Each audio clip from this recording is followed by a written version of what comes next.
Mchezaji wa aina gani hamna kitu mle. Kwa hiyo isije kamtokea na yeye. Bwana Lugano Israeli.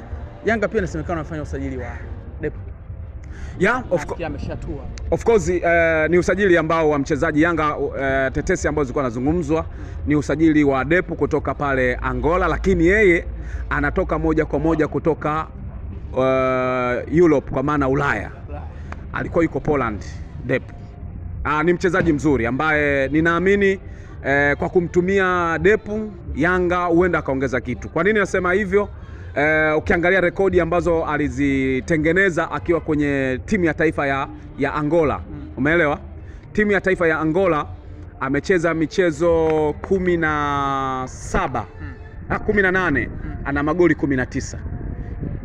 Ukiangalia takwimu tu hizo zinakutisha, si ndio?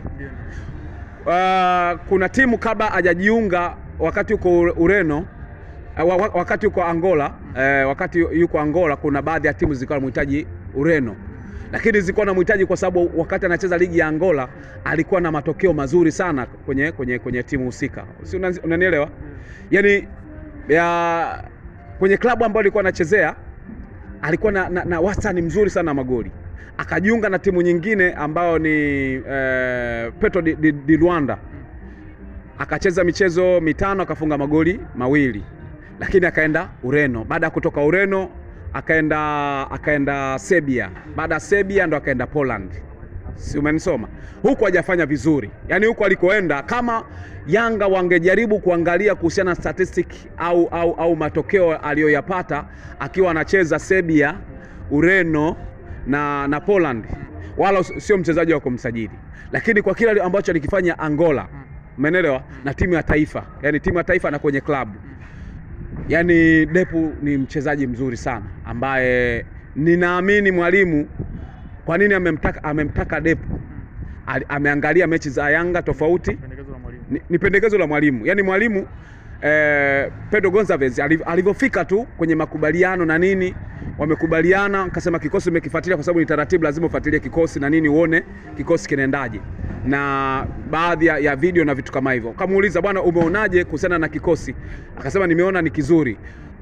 Akauliza, una mapendekezo gani? Akasema kama mtaniruhusu kuongezea wachezaji 2 3 tunaweza tukaa bora zaidi. Umeelewa? Sema walikuja na watu ambao wanatakiwa kulipwa hela nyingi, akiwepo Depo kwa sababu yuko Ulaya. Yanga wakasema hii haiwezi kuwa work out. Wakajifanya kwa kimya, lakini baadaye yani kocha akaja kulazimisha kwa kuonyesha kutokufurahishwa kutokuwa na hatua za kuwapata wachezaji.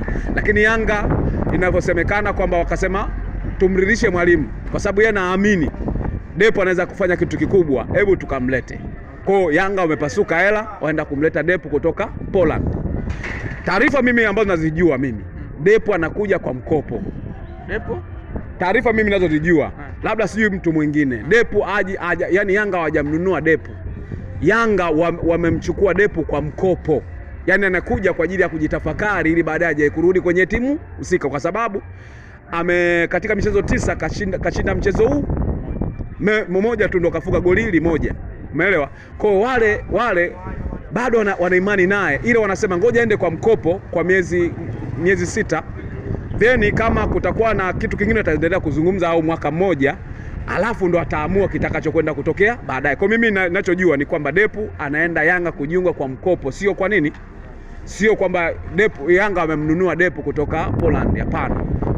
Anaenda Yanga kwa mkopo. Labda watoe taarifa nyingine, lakini so far kwa sababu mwalimu Pedro Gonçalves ndiye ambaye kamhitaji, ninaamini kuna kitu anakihitaji zaidi kutoka kwa Depo. Basi Lugano Israeli, tukiwa tunafunga kidogo, kwa ufupi kidogo, nataka ukiongelee kiwango cha Aishi Manula siku ya jana. Manula wamemnyonga kutokumpa mchezaji bora Manula wa mechi. Manula itakiwa awe man of the match katika mchezo wa Yanga na Azam FC, kwa sababu yeye ndo alikuwa man of the event. Umeelewa? Yeye ndo aliamua matukio yote ambayo yatokea uwanjani. Kaokoa penalty ya Pacome, katoa save nyingi, kwa sababu kama Pacome angefunga ile goli, si ndio? Angefunga goli angechukuliwa Pacome kama ndo man of the match. Kama kwenye open play, hapa nazungumzia penalty ya Pacome, kama angefungwa angepewa Pacome kwamba man of the match.